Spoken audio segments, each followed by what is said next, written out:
বৃশ্চিক লগ্ন বৃশ্চিক রাশির 2026-এ 7টি জায়গায় সতর্ক থাকতে হবে। আমাদের যে সিরিজটা চলছে 7টা পয়েন্ট আমরা বার করেছি। এর আগে বৃশ্চিক লগ্ন বৃশ্চিক রাশির শুভ সময় কী হবে, 7টা সুসংবাদ, এই বিষয়ে ভিডিও আপনারা শুনেছিলেন। এই ভিডিওর মধ্যে আমরা জানাবো যে 7টি বিষয় 2026-এ আপনাদের অবশ্যই সতর্ক থাকতে হবে। ট্রু সায়েন্টিফিক অ্যাস্ট্রোলজি ইউটিউব চ্যানেলে আপনাদের প্রত্যেককে ওয়েলকাম জানাচ্ছি। নতুন বন্ধু, পুরনো বন্ধু, ভিডিওটা মনোযোগ সহকারে দেখবেন, প্রথম থেকে শেষ অবধি দেখবেন এবং পারলে খাতার মধ্যে নোট ডাউন নিয়ে নেবেন, যাতে করে ভুলে না যান, বা আপনারা আপনাদের মোবাইল বা ট্যাব বা কম্পিউটার স্ক্রিন যেখানেই দেখছেন সেখানে সেভ করে রাখতে পারেন। দুটো পয়েন্ট আলোচনা করব। এখানে কোনো ভয়ভীতি প্রদর্শন নয়, এখানে শুধুমাত্র আপনাদের লগ্ন বা রাশির ওপর ভিত্তি করে ট্রানজিট যেরকম আছে সেখানে কোন কোন জায়গায় সতর্ক থাকলে আপনারা পুরো ভালোটাই পাবেন, এই বিষয়ে আজকের এই ভিডিওটা। আসুন শুরু করা যাক।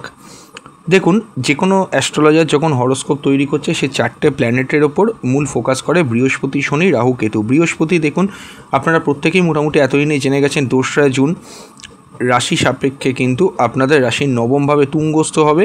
অক্টোবরের মাঝামাঝি সময় শেষ পর্যন্ত সে কিন্তু থাকবে তুঙ্গস্থ গৃহে, তারপর কিন্তু রাশি সাপেক্ষে সে রাশি পরিবর্তন করে দশমে এসে উপস্থিত হবে। এবং রাহু কেতু কিন্তু, রাহু যথাক্রমে আপনার রাশি সাপেক্ষে এখন চতুর্থভাবে আছে এবং কেতু আছে কিন্তু দশমভাবে। এবং রাহু কেতু রাশি পরিবর্তন করবে বছরের শেষ দিকে 5ই ডিসেম্বর রাশি পরিবর্তন করে রাহু তৃতীয়ভাবে চলে আসবে এবং কেতু আসবে কিন্তু আপনার নবমে। এবং শনি কিন্তু যথারীতি রাশি সাপেক্ষে পঞ্চমভাবেই গোটা বছর অবস্থান করবে। 28শে জুন শনি কিন্তু বক্রি হবে। এই যে টোটাল সেক্টরটা আমি আপনাদেরকে বললাম, সর্বপ্রথমে যে জায়গায় আপনাদেরকে সতর্ক থাকতে হবে সেটি হলো লগ্ন সাপেক্ষে বলছি। দেখুন, চতুর্থ ঘরে রাহুর অবস্থান, হ্যাঁ, মন মানসিকতার ঘরে রাহুর অবস্থান, এটি কিন্তু আপনাদের মন মানসিকতা বিভ্রান্ত করবে। কারণ দেখুন, চতুর্থ হচ্ছে কি মন, মাতৃস্থানীয় একটা ঘর, মায়ের মাতৃস্থান বা আপনার মা, এই চতুর্থ ঘর থেকে বোঝানো হয় আপনার হোমল্যান্ড, আপনার গৃহ, এই সকল জায়গাগুলো কিন্তু চতুর্থ ভাব থেকে বোঝানো হয়। তাহলে রাহুর মতো কোনো আনস্টেবল এনার্জি, রাহু তো একটা আনস্টেবল এনার্জি, একটা হাওয়ার মতো, হাওয়া যেমন এক জায়গায় স্থির থাকে না, রাহুও কিন্তু এক জায়গায় স্থির থাকে না। তাহলে রাহু এই চতুর্থভাবে অবস্থান করার জন্য আপনাদের মন মানসিকতা বিভ্রান্ত হতে পারে, এটি কিন্তু খেয়াল রাখবেন। অর্থাৎ কোনো সিদ্ধান্ত, ভুল সিদ্ধান্ত নেওয়া, মন মানসিকতা এক জায়গায় স্টেবল না থাকা, মানসিকভাবে স্টেবল না থেকে কোনো কাজ করা, এই জায়গাগুলো কিন্তু একটু সতর্ক থাকবেন। এবং এটা ছাড়াও আমি অন্তত আপনাদেরকে বলবো এই জায়গাটা, যে রাহুর চতুর্থগত অবস্থান মায়ের শরীর স্বাস্থ্য নিয়েও কিন্তু আপনাদের কিছু সমস্যা আনতে পারে, এই জায়গাগুলো কিন্তু খেয়াল রাখতে হবে। এবং গৃহ, বাড়ি, গাড়ি বা প্রপার্টি কেনার আগে ভালো করে দেখে নেবেন। আপনাদের অনেকের ক্ষেত্রেই লক্ষ্য করে দেখবেন 2026 সালটা, বিশেষত রাহু যখন এই 2025-এর 23শে নভেম্বর থেকে শতবিশা নক্ষত্রে অবস্থান করবে, সেখান থেকে আপ টু 2026-এর 5ই ডিসেম্বর পর্যন্ত থাকছে, এই আগস্ট মাস পর্যন্ত শতবিশা নক্ষত্র থাকবে, তারপরে ছেড়ে দিন, মঙ্গলের নক্ষত্রে আসবে বটে, কিন্তু 5ই ডিসেম্বর পর্যন্ত চতুর্থ ঘরে থাকবে। এই সময়ের মধ্যে আপনাদের অনেকেরই কিন্তু দেখবেন লক্ষ্য করে গৃহে মন বসবে না, গৃহে ভালো লাগছে না, গৃহর পরিবেশ আপনাদের আয়ত্তে নাও থাকতে পারে। এই ঘটনাগুলো কিন্তু কিছুটা প্রভাবশালী হতে পারে, এটা কিন্তু একটু খেয়াল রাখবেন। যদি খুব বেশি সমস্যা বোঝেন অবশ্যই কিন্তু স্ক্রিনে দেওয়া নাম্বারে যোগাযোগ করে নেবেন, হোয়াটসঅ্যাপ করে। বুকিং মাস্ট, বুকিং ছাড়া কিন্তু হবে না, চার্জেস লাগবে। অবশ্যই কিন্তু বুকিং করে বাড়িতে বসে অনলাইনে ডিটেল প্রেডিকশান পেয়ে যাবেন এবং আপনার প্রশ্নের উত্তরও দেওয়া হবে এবং আমরাও যে অ্যান্সার দেখব সেটিরও কিন্তু উত্তর দিয়ে দেবো। তো এটি হচ্ছে প্রথম পয়েন্ট, এই জায়গাটা আপনাদের সতর্ক থাকতে হবে। পয়েন্ট নাম্বার 2 দেখুন কি হতে পারে। পয়েন্ট নাম্বার 2 এর ক্ষেত্রে আমি বলবো যে এখানে হরোস্কোপ অনুযায়ী শনির পঞ্চমস্থ অবস্থান। দেখুন, শনি পঞ্চমভাবে অবস্থান করলে সাধারণত প্রেমের ক্ষেত্রে কিছু সমস্যা আসতে পারে, ঠিক আছে? কারণ প্রেমের ক্ষেত্রে যারা রানিং প্রেম করছেন বৃশ্চিক লগ্ন সাপেক্ষে, সেই প্রেমের ক্ষেত্রে কিছুটা বাধা, বিপত্তি, বিপর্যয়, একটা ডিস্টেন্স হয়ে যাওয়া, দুজনের মনের জায়গা বা মতের জায়গায় অমিল হওয়া, এই ঘটনাগুলো শনি কিন্তু ক্রিয়েট করতে পারে। এই জায়গাটা কিন্তু খেয়াল রাখবেন। এটিও কিন্তু খুব গুরুত্বপূর্ণ পার্ট, যে পঞ্চমস্থ শনির অবস্থান চলতি প্রেমের মধ্যে কোনো সমস্যা আপনার কিন্তু নিয়ে আসতে পারে। হয়তো আপনার পার্টনার যিনি আছেন তাকে আগের মতো করে আপনি পাচ্ছেন না, বা আপনিও তাকে ঠিকমতো সময় দিতে পারছেন না, সেগুলোর জন্য কিছু সমস্যার আবির্ভাব হচ্ছে। এই ঘটনাগুলো ঘটার জায়গায় এটা কিন্তু প্রবাবিলিটি আছে, এটা কিন্তু একটু লক্ষ্য রাখবেন।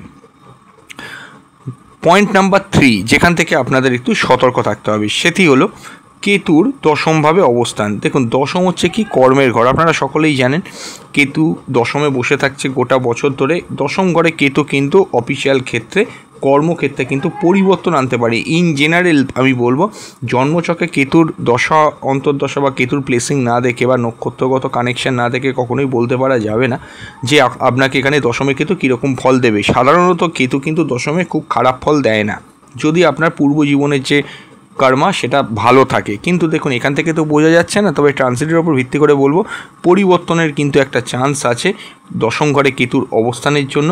যারা যারা জব সুইচ ওভার করতে চাইছেন বা চেঞ্জ করতে চাইছেন এই বছরটা কিন্তু আপনারা করতে পারেন, চেঞ্জের জায়গা আছে। এবং চলতি কর্মস্থানে যাদের ক্ষেত্রে খুব সমস্যা বেড়ে যাবে তাদের উদ্দেশ্যে আমি বলবো দেরি না করে জ্যোতিষীয় পরামর্শ কিন্তু নেবেন, জিনিসটাকে কিন্তু ফেলে রাখবেন না। কারণ কেতু দশমে অনেকের ক্ষেত্রে খুব বেটার ফলও দেবে, অনেকের ক্ষেত্রে কিন্তু খারাপ ফলও দেবে। যেটা বললাম জন্মছক না দেখে একেবারে বলা পসিবল নয়। বিশেষত বৃশ্চিক লগ্নের ক্ষেত্রে কিন্তু এই সমস্যাটা আসার সম্ভাবনা অতি থেকে অতি প্রবল। কোনো সুপারিশ মারফত আপনার মানে কর্মপ্রাপ্তি হতে পারে, কোনো সোর্স থেকে আপনি চাকরি পেতে পারেন। যারা চাকরির জন্য অনেক চেষ্টা করছিলেন চাকরি ঠিক হয়ে উঠছিল না, তারা 2026 সালে কোনো সোর্স মারফত কিন্তু চাকরি পেতে পারেন। দশমে কেতু আপনাকে কিন্তু এই বেনিফিটটা দেবে।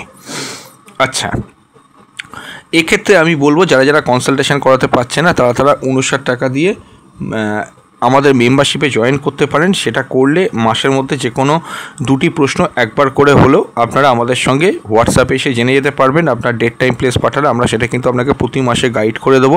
এবং এটাও তার সঙ্গে আপনাকে আমি বলবো যে এটা ছাড়াও বিভিন্ন রকমের পূজাপাঠ, তিথি নক্ষত্র, ইম্পর্টেন্ট ডেটগুলো, মাসের শুভ দিন অশুভ দিন সে সম্পর্কে আপনাদেরকে আগে অবগত করে দেওয়া হবে, পার্সোনালি হোয়াটসঅ্যাপের মাধ্যমে জানিয়ে দেওয়া হবে। এবং আপনাদের ক্ষেত্রে আপনাদের মতামত অনুযায়ী ভিডিও বানানোও হবে।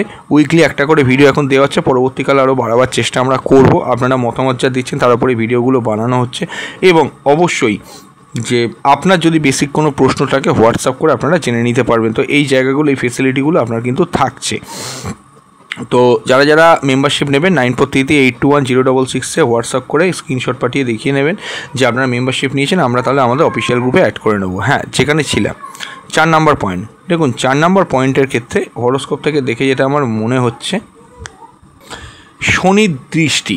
দেখুন শনি তো দ্বিতীয় পয়েন্ট আমি বললাম, শনি আছে পঞ্চমে, পঞ্চম থেকে সপ্তমে শনির তৃতীয় দৃষ্টি দিয়ে দেখছে, যেটাকে শনির তির্যক দৃষ্টি বলা, খুব মারাত্মক দৃষ্টি হয়। কারণ তৃতীয় আর দশমে শনি কিন্তু পূর্ণ দৃষ্টি ফেলে, সপ্তমে কিন্তু আংশিক দৃষ্টি পড়ে। তাহলে শনির যে দৃষ্টিটা সপ্তমভাবে পড়ছে, পঞ্চম প্রেম সপ্তম বিবাহ, অর্থাৎ এখানে প্রেমজ বিবাহের কানেকশান তো শনি তৈরি করলো, এটা তো ঘটনা। কিন্তু সেই সপ্তমে শনির দৃষ্টি থাকার জন্য বিবাহ হতে কিন্তু বাধার সম্মুখীন হতে পারেন। দেখুন সর্বক্ষেত্রেই যে প্রেম কেটে যাবে, বিবাহ ভেঙে যাবে এরকম না। যদি আপনার জন্মছকে সপ্তম ভাব পীড়িত থাকে বা সপ্তমপতি পীড়িত থাকে তাহলে কিন্তু মনে রাখবেন, বা শনির মহাদশা অন্তর্দশা চলছে, সেক্ষেত্রে কিন্তু বিবাহর ঘরে শনির দৃষ্টি পড়ার জন্য বিবাহ হতে গিয়ে বাঁধা, চট করে বিবাহ না হওয়া, কিছু সমস্যার মুখোমুখি হওয়া, এই ঘটনাগুলো কিন্তু ঘটার সম্ভাবনা অনেক বেশি থাকছে। এই জায়গাটা কিন্তু একটু খেয়াল রাখবেন। এবং তারই সঙ্গে আমি বলবো দাম্পত্য জীবনেও কিন্তু কোনো পারিবারিক একটা সমস্যা, দুজনের মধ্যে একটা ডিস্টেন্স হয়ে যাওয়া বা পরিস্থিতি ঠিক ভালো যাচ্ছে না, এই ঘটনাগুলো ঘটার প্রবাবিলিটি কিন্তু থাকছে শনির প্রভাবে সারা বছর ধরে। এখানটাও কিন্তু একটু খেয়াল রাখবেন। খুব সমস্যা হলে জ্যোতিষ বন্ধুর সঙ্গে পরামর্শ নেবেন, যদি বোঝেন আমাদের সঙ্গেও কনসাল্ট করতে পারেন। হ্যাঁ, 5 নম্বর পয়েন্ট যেখান থেকে আপনাদেরকে সাবধান থাকতে হবে সেটি হলো রাহুর তৃতীয়ভাবে অবস্থান এবং কেতু নবমস্থ অবস্থান 5ই ডিসেম্বর আগে পরে করে। যদিও এই ফলাফলটা বছরের শেষ দিক থেকে পাবেন, মোটামুটি অক্টোবর থেকে। দেখুন 5ই ডিসেম্বর রাহু যখন ট্রানজিট করে তৃতীয়ভাবে চলে আসবে, আপনার বাড়িতে ভাই বোন বা পাড়া প্রতিবেশী এদের থেকে একটা ডিস্টেন্স তৈরি করতে পারে রাহু। এই জায়গাটা কিন্তু একটু খেয়াল রাখবেন। এবং আপনার বাড়ির সংলগ্ন কোনো জায়গায় বা বাড়ির আশেপাশে কারোর সঙ্গে ঝুট ঝামেলা থেকে আপনাকে কিন্তু 2026-এর মোটামুটি অক্টোবর থেকে একটু সতর্ক থাকতে হবে, যাতে বিবাদ ঝামেলা ঝগড়া না হয়, এটা খেয়াল রাখবেন। দেখুন রাহু কী করে, অতিরিক্ত মাত্রায় পাওয়ারটাকে বাড়ায়, তাই অতিরিক্ত সাহস কিন্তু আপনার ক্ষতির কারণ হতে পারে। অতিরিক্ত নিজের নাগালের বাইরে গিয়ে কোনো জিনিসের সাহসিকতার পরিচয় কিন্তু দেবেন না ওই 2026 অক্টোবরের পর থেকে। এই একটা পয়েন্ট। এবং নাম্বার 6 যে পয়েন্টটা বলবো, কেতুর নবমভাবে অবস্থান। দেখুন কেতুর নবমভাবে অবস্থান যে খুব সর্বক্ষেত্রে খারাপ হয় তা না, কিন্তু এখানে পিতার শরীর স্বাস্থ্য, পিতা বা পিতৃস্থানীয় ব্যক্তির শরীর স্বাস্থ্য বা হেলথ বা তার জীবনে কোনো রকমের প্রেশার, এই জায়গাগুলো থেকে আপনাদেরকে কিন্তু একটু সতর্কভাবে থাকতে হবে। এটিও কিন্তু একটা ইম্পর্টেন্ট পয়েন্ট। 7 নম্বর পয়েন্ট আমি বলবো, তার আগে বলে দেবো যে যারা শনির প্রভাব বা রাহুকেতুর প্রভাবে খুব জর্জরিত হয়ে আছেন তারা চেষ্টা করবেন কিন্তু যে পারদ শিবলিঙ্গ ব্যবহার করা। পারদ শিবলিঙ্গ ব্যবহার করলে আমি অন্যান্য ভিডিওটাও বলে আসছি যে আপনাদের কিন্তু সুবিধে হতে পারে, কারণ এই পারদ শিবলিঙ্গ বাড়িতে স্থাপন করলে শনি রাহু কেতুর সমস্যা থেকে মুক্তি পাওয়া যায়। পূজারী ব্রাহ্মণকে দিয়ে পূজা করিয়ে আপনারা কিন্তু ধারণ করতে পারেন। এই ভিডিওতে ক্লিক করলে নিচে বাঁ দিকে সেই প্রোডাক্টের লিঙ্ক আমি দিয়ে রাখছি, আপনারা ওখান থেকেও ক্রয় করতে পারেন। অনেক মানুষ উপকৃত হচ্ছেন। হ্যাঁ, নাম্বার 7 ইম্পর্টেন্ট পয়েন্ট। দেখুন, নাম্বার 7-এর ক্ষেত্রে আমি বলবো নবমভাবে বৃহস্পতি তুঙ্গস্থ যাচ্ছে 2রা জুন থেকে অক্টোবর পর্যন্ত। তাহলে এই যে বিটুইন সময়টা, এই সময়ের মধ্যে আপনার ভাগ্য আপনার সহায় হবে। নবম হচ্ছে ভাগ্য, আপনার সময় আপনার অনুকূলে থাকছে, এটা খুব ভালো কথা, এবং আপনার পরেই থাকছে, এটা ভালো কথা। কিন্তু যখন বৃহস্পতি ট্রানজিট করে দশমে চলে আসবে তখন তুঙ্গস্থ গৃহের ওই প্রভাবটা কিন্তু বৃহস্পতির থাকবে না। সেক্ষেত্রে কিন্তু আপনাদের অক্টোবরের পর থেকে একটা বেসলেস অবস্থা বা যে সাপোর্টটা বৃহস্পতি থাকাকালীন আপনারা পাচ্ছিলেন সেই সাপোর্টটা প্রপার ওয়েতে না পাওয়া, ঠিক যে জিনিসগুলো জুন থেকে অক্টোবর পর্যন্ত ঘটছিল, যত সহজে ঘটছিল, যত ভালোভাবে ঘটছিল, সেখানে কিছু ওই বাঁধা হয়ে যাওয়া, এই ঘটনাগুলো কিন্তু ঘটার প্রবাবিলিটি ভীষণ মাত্রায় কিন্তু থাকবে বলে আমি অন্তত মনে করি। এবং এটা ছাড়াও আমি বলবো হেলথের দিকে, আপনার পিতার হেলথের দিকে বা পিতার জীবনে যে পজিটিভ জিনিসগুলো হচ্ছিল, যাদের পিতা বা পিতৃস্থানীয় ব্যক্তি বাড়িতে রয়েছেন তাদের উদ্দেশ্যে বলছি, সেই জায়গাগুলো কোথাও একটু ভাটা পড়ে যায়, এগুলো ঘটনাগুলো কিন্তু ঘটার প্রবাবিলিটি থাকছে। এই জন্যই বলছি সামনের দিকে 3-4 বছর, 5 বছর বা আপকামিং 10 অন্তর্দশা কী আছে এগুলোকে ট্যালি করে আপনি সেভাবে প্ল্যানিং করবেন যাতে করে সমস্যা ঘাড়ের ওপর না উঠতে পারে। কারণ শুভ সময় বেশিক্ষণ থাকবে না, বুঝতেই পাচ্ছেন। এই শুভ সময়ের মধ্যে আপনাদের ফিউচারের জন্য কোনো প্ল্যানিং যাতে ঠিক থাকে, যাতে বিপদ বা সমস্যা এলেও খুব বেশি আপনার ওপর প্রভাব বিস্তার না করতে পারে, সেই জায়গাটা একটু আপনাকে কিন্তু দেখে নিতে হবে। তো এটা একটা পয়েন্ট। তো আমাদের সঙ্গে কনসাল্ট করতে পারেন, আপনার পছন্দ মতো জ্যোতিষী বন্ধুর সঙ্গে যোগাযোগ করতে পারেন। স্ক্রিনে আমাদের নাম্বার দেখতেই পাচ্ছেন, হোয়াটসঅ্যাপ করে চার্জ লাগবে, বুকিং সাপেক্ষ দেখে নেবেন। হ্যাঁ, যেখানে যেটা বলার আছে সেটা হচ্ছে আপনাদের লগ্নপতি মঙ্গল, সে কিন্তু সেপ্টেম্বর মাসে কিন্তু অবশ্যই নিচস্থ হয়ে যাবে। সেপ্টেম্বরে নিচস্থ হয়ে যাওয়ার জন্য 18 সেপ্টেম্বর মঙ্গল নিচস্থ হওয়ার জন্য আপনার হেলথ, আপনার অল ওভার পরিবেশ, মন মানসিকতা একটু ডিপ্রেস থাকতে পারে, এটা একটু খেয়াল রাখবেন। আপনাদের লগ্নপতি মঙ্গল সরাসরিভাবে এখানে যেটা দেখা যাচ্ছে রাহু যুক্ত হচ্ছে। কবে রাহু যুক্ত হচ্ছে সেটাও খুব গুরুত্বপূর্ণ। রাহু যুক্ত কিন্তু মঙ্গল মেনলি হবে আপনার বছরের প্রথম দিকে 23 ফেব্রুয়ারি থেকে 28 দিনের জন্য। যাদের জন্মচক্রে মঙ্গল রাহু কানেকশন আছে, এখানে হাই ব্লাড প্রেশার, কোনো ঝগড়াঝাটি, গৃহে মায়ের শরীর স্বাস্থ্য নিয়ে কোনো সমস্যা, মন মানসিকতা ডিপ্রেস থাকা, স্কুলের স্টুডেন্টের ক্ষেত্রে ইয়ার লসের কানেকশান থাকলে সেই ইয়ার লসের জায়গায় যা পড়াশোনার জায়গাটা মান নেমে যায়, যারা স্কুলে পড়ছেন, এই জায়গাগুলো কিন্তু ঘটার প্রবাবিলিটি থাকছে। এবং এটা ছাড়াও আমি বলবো যে এরপরে মোটামুটি 2 এপ্রিল থেকে 28 দিনের জন্য সেই সময়টাও কিন্তু আপনাদের একটু ক্রিটিক্যাল ফেস চলবে, কারণ মঙ্গল শনি কানেকশান থাকছে। জন্মচক্রে মঙ্গল শনি কানেকশান থাকলে সেক্ষেত্রে কিন্তু অবশ্যই উচ্চশিক্ষার ক্ষেত্রে কিছু সমস্যা, ওই 1.5 মাসের জন্য প্রেম সম্পর্কের ক্ষেত্রে ওই 2 এপ্রিল থেকে কিছু সমস্যা আসতে পারে, কিন্তু আমি অন্তত মনে করি 28 দিনের জন্য। এই জায়গাটাও খেয়াল রাখতে হবে আপনাদেরকে। তো যেগুলো বলা যাচ্ছে বললাম। এরপর মঙ্গল যখন অবস্থান করবে আপনার জন্মচক্রে, এই আপনার হরোস্কোপে 12ই নভেম্বর, সেক্ষেত্রে কিন্তু দশমে অবস্থান করবে। সেক্ষেত্রে কিন্তু কর্মস্থানে কোনো রকমের অসুবিধে, সমস্যা, যাদের মঙ্গল কিন্তু যোগ আছে তাদের জন্য কিন্তু এক্সট্রা কিছু অসুবিধে, এই প্রবলেমগুলো কিন্তু হতে পারে। এবং গুপ্ত শত্রুতা, অফিসিয়াল ক্ষেত্রে প্রমোশন আটকে যাওয়া, এইগুলো কিন্তু ঘটার প্রবাবিলিটি থাকছে। মঙ্গল কিন্তু কানেকশান থাকলে হতে পারে। ছট করে মাথা গরম করে ফেলা, এগুলো হবে কবে? মোটামুটি আপনার 12ই নভেম্বর থেকে 28 দিনের জন্য। ওই সময়টা কিন্তু একটু টাফ থাকবে কর্মক্ষেত্রে। হ্যাঁ, কর্মক্ষেত্রে অক্টোবর থেকে ডিসেম্বরের মধ্যে কোনো বড় পরিবর্তন 2026 সালে কিন্তু এলেও করবে না, এই জায়গাটা কিন্তু একটু আপনাকে খেয়াল রাখতে হবে। আচ্ছা, এরপর হচ্ছে কি যে শুক্র 26 সেপ্টেম্বর বক্রি হচ্ছে রাশির দ্বাদশে। দ্বাদশ হচ্ছে কি বিদেশ, জন্মস্থান থেকে দূরে যারা সেটেল হয়ে আছেন তাদের উদ্দেশ্যে আমার এখানে বলার আছে। বিদেশের ক্ষেত্রে আনস্টেবিলিটি থাকলে আমি একটা কথা আপনাদের উদ্দেশ্যে বলবো যে এই 26 সেপ্টেম্বরের পর থেকে খুব সতর্কভাবে থাকবেন, এবং কোনো রকমের ভুল সিদ্ধান্ত, সেখানে আপনি যদি খুব ইম্পর্টেন্ট কোনো দামি সিদ্ধান্ত নিতে হয় জ্যোতিষ বন্ধুর সঙ্গে পরামর্শ করে নেবেন। বিশেষত বিদেশিরা সেট আপ করে আছেন, তাদের জীবনে কোনো চাপ আসার কথা এই সময় যদি জন্মচক্রে শুক্র বক্রি থাকে। আদারওয়াইজ ক্ষেত্রে বিদেশে যেতে চাইলেও সেখানেও একটু ভাবনা চিন্তা করে তবে কিন্তু এগোবে। যেগুলো ছোটো ছোটো পয়েন্ট বলা যায় বললাম, অন্যান্য ভিডিও নিয়ে খুব তাড়াতাড়ি ফিরে আসবো। নমস্কার।